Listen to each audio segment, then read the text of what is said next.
Olá, o Shabat aparece, vamos recebê-lo. Shalom, seja bem-vindo à Casa dos Benenos, sim. Vamos aos principais destaques da Parashá que será estudada neste Shabat.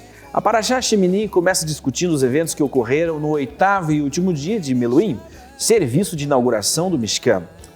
Após meses de preparação e antecipação, Aharon e seus filhos são finalmente instalados como Kohanim, em um serviço elaborado. Aharon abençoa o povo e toda a nação se rejubila quando a presença de Deus paira sobre eles. Entretanto, o entusiasmo é interrompido abruptamente quando os dois filhos mais velhos de Aharon, Nadav e Avihu, são consumidos por um fogo celestial e morrem no Mishkan, enquanto ofereciam Ketoret, incenso, sobre o altar. A Torá declara que eles morreram porque trouxeram um fogo estranho no santuário interior do Mishkan, cujo significado é discutido pelos comentaristas à exaustão. Aharon recebe ordens de que os Kohanim são proibidos de entrar no Mishkan enquanto impuros. A Torá continua a relatar os eventos que ocorreram imediatamente após a morte trágica de Nadav e Avihu. A porção termina com uma lista dos animais kasher e não kasher e várias leis sobre tumá, impureza. É exato, né? Você vê que coisa interessante. Começa com um grande destaque essa parashá, Isso.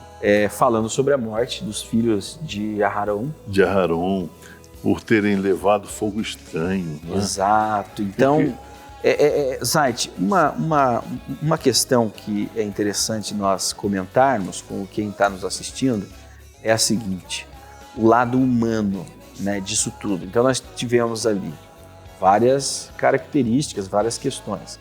Leis que foram infringidas, né? Tivemos um pai que perdeu os dois filhos ao mesmo mais tempo. velhos, olha. Os dois filhos. Tivemos duas personalidades que pertenciam ao sistema, né, dos levitas. Isso, e acabaram tecnicamente cometendo um erro, né? E morreram, né? Morreram em serviço. Morreram em serviço. Então, são algumas das características. E outra coisa, o fato de duas pessoas terem morrido simplesmente, né? E você vê que morreram e o pai foi proibido de rasgar suas roupas. Exatamente. Chorar. Mas como Deus é mau, é duro, né? Não. Eu acredito que para quem é pai, né, de repente esse pensamento passe pela cabeça. Mas por quê? Mas sem dúvida. Por que o Eterno tirou a vida de dois jovens, né, de dois homens, o primogênito de dois filhos? Por que ele tirou a vida dos dois filhos? De Aharon, que era o sacerdote. O sumo sacerdote ali. O cara. Ele comandava junto, ele só estava dentro de uma hierarquia abaixo de Moshe. Exato. Né? E justo com os filhos dele. Mas o Eterno é justiça, né? Exato. Esse é o ponto. O ponto é esse. O ponto é a justiça. O que acontece é o seguinte: ali não era para eles levarem fogo nenhum, porque na realidade o fogo deveria vir do Eterno. Ele deveria trazer o fogo, porque isso o santificaria. Mas, ao invés disso, eles cometeram o mesmo erro que Moshe cometeu muitos anos mais tarde. E é um erro que nós cometemos hoje de nos anteciparmos, achando que estamos fazendo a coisa certa, a coisa correta, mas a nossa visão, que é limitada enquanto seres humanos, ela não nos permite, a nossa vaidade não nos permite vermos aonde nós estamos entrando e, em determinados momentos, nós acabamos acendendo fogo estranho. Exato. Em nossas vidas. Exato, esse é o temor. Eu tenho um temor terrível a respeito disso, do fato de a pessoa querer ser mais realista que o rei. Exato. Né? Então, eu temo muito, naquelas gravações que eu faço à noite, eu temo muito falar alguma coisa que seja fogo estranho.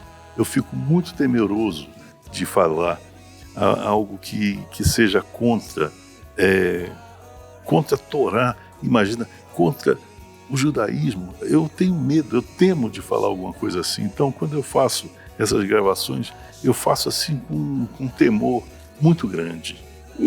E nós temos que levar isso bastante a sério, porque a coisa não é brincadeira mesmo. A justiça, ela é feita. Por mais que você cometa uma transgressão, né? Em determinado assunto, em determinado aspecto, você transgrida uma lei, a cobrança virá. Sem dúvida. E por mais que sejam com boas intenções. Então, eu transgredi o Shabat porque eu tinha uma determinada boa intenção. Eu transgredi essa outra lei pelo bem de alguém. Eu transgredi essa outra lei por isso. São transgressões de toda forma. Por aquilo. Não deixam de ser transgressões, não deixam de ser fogo estranho, e as consequências virão. Pode ser a morte, como pode ser outras coisas, mas as consequências sempre virão. Disse que a morte da alma é pior do que a morte do corpo. Porque você não passa a não reagir. Exato. Você não tem uma reação. Se a sua alma está morta, você não cria, você não produz. A pessoa é um autômato. Exatamente. Então, é como se o seu cérebro fosse desligado. Você não... E trazendo... Eu gosto muito de trazer as coisas à nossa realidade, porque uma das formas desta morte é a depressão. Isso. A depressão, ela te mata aos poucos, você não percebe, mas você demora para perceber que está em depressão, né? Em depressão, que está morrendo, e quando você se der por conta, você já está a um nível, né, de morte espiritual, intelectual, psicológica, e a dificuldade para sair dali é muito. E isso se dá ao fogo estranho, né? As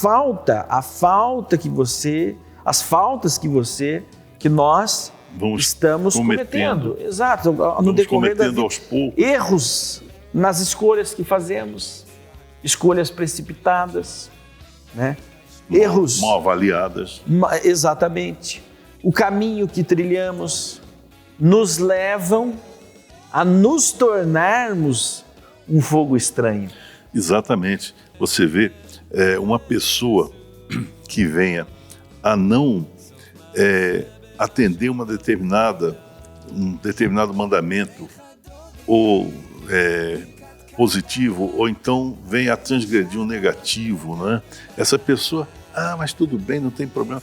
A pessoa, aos poucos, ela está matando sua própria alma. Ela está se queimando. Ela está queimando sua própria alma. Né? Ela está queimando sua própria alma e, com isso, se transforma em um autômato, porque qualquer coisa é aceitável. Tudo é aceitável, né? Tudo é aceitável e aquele erro, aquele pecado, aquele que essa pessoa cometeu, é tranquilo, não tem problema nenhum, todo mundo faz. Por que eu não posso fazer? Então a liberdade foi nos dada e com a liberdade vieram as consequências. As responsabilidades. Você responde por aquilo que você definiu, decidiu e fez. E o que nós temos que entender enquanto adultos, enquanto conhecedores, entendedores da realidade, é que não é não.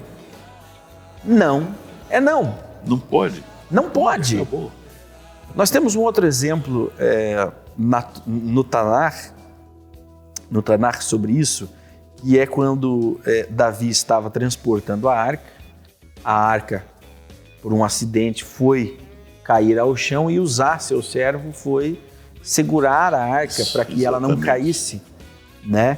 Mas a lei dizia que nenhuma pessoa, senão os sacerdotes, aqueles... E na condição de purificados, aqueles que estavam separados para aquele trabalho, somente eles poderiam tocar na arca.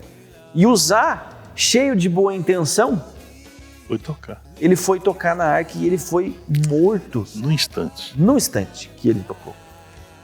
Isso nos traz a seguinte questão. Às vezes, a nossa boa intenção é o nosso próprio veneno. Exato. É o que vai nos levar. Às vezes nós queremos ser heróis em excesso, né? O excesso de heroísmo que está em nossa alma. Você às vezes quer resolver tudo por conta própria, né? Você quer fazer tudo sozinho porque você é bom e eu vou. Eu sou grandioso, eu sou grandioso. sou maravilhoso. Não que usar tenha sido isso, mas nos serve de exemplo, né? E aí nos queimamos.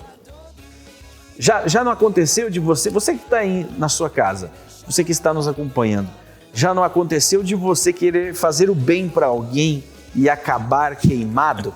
Fazendo mal. Entendeu? Você acabou fazendo. Você, fui querer fazer o bem, fiz o mal para a pessoa e fiz o mal a mim. Exatamente. Você vê esse tipo de exemplo no final dessa paraxá.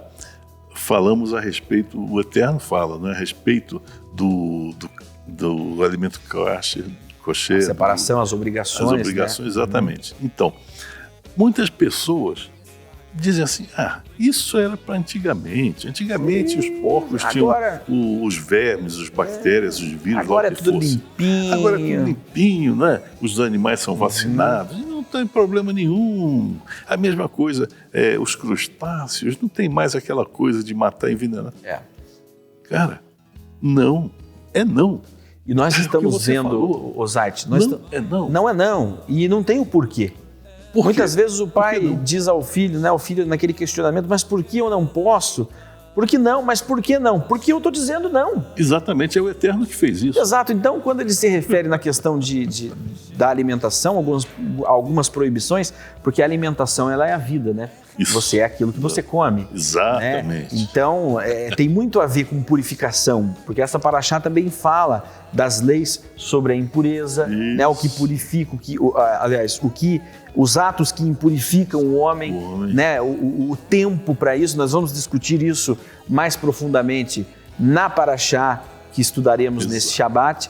Agora, nós temos que entender que determinadas leis, principalmente alimentares, porque estão ligadas diretamente à vida que nós vivemos, né? Essas leis, hoje, com o estudo da medicina, né, com o que os cientistas revelam, um exemplo que está acontecendo agora, na época em que nós estamos transmitindo o coronavírus, né? Os especialistas, cientistas nos dizem que tem origem animal. E tem origem no morcego, que é uma carne proibida. E as pessoas comiam morcego cru. As pessoas comiam morcego cru, transgredindo uma lei de uma forma tão assim, violenta, imunda. E a consequência foi a dizimação de milhares de vidas, de almas, porque o homem quis fazer o que ele bem entendia, mais uma vez, acendendo fogo estranho na sua própria alma, ou seja, ele virou um fogo estranho quando ele resolveu consumir um alimento proibido pelo Criador. E a Torá é clara, ela fala o nome do animal que não pode ser consumido. O morcego está lá. E o morcego está lá. E da onde veio uma das piores doenças dos últimos tempos? Do morcego. Do morcego, daquilo que o Eterno havia proibido. Proibiu, e toda transgressão, qualquer transgressão, ela é seguida de punição. A punição, ela nunca deixará de vir. Por mais que você se arrependa, você terá que conviver com as consequências dos seus atos. Nós teremos que conviver com aquilo que nós fazemos, com as energias que nós movimentamos. A pessoa que se dá autoridade para fazer alguma coisa, ela passa a ter a responsabilidade por aquilo que fez. Então, uma coisa que eu faça, porque eu determinei, eu tenho autoridade para fazer e vou fazer, o resultado daquilo, bom ou mal, ele reverte para você. Se você faz uma ação boa, ela reverte para você de forma boa, positiva, mas se você faz uma ação má, também reverte para você. Exatamente, nós não fugimos, não temos como escapar das consequências que estão ali anexadas à liberdade, anexadas ao livre-arbítrio. Exato, o livre-arbítrio. Então, tudo isso e muitas outras coisas nós comentaremos com o mais competente Minyan. E que fala de Anusim para Anusim. Compartilhe este vídeo com seus amigos no Facebook. Inscreva-se no nosso canal e ative as notificações. Seja um mantenedor da casa dos Bnei Anusim. Tenha essa honra. Shalom.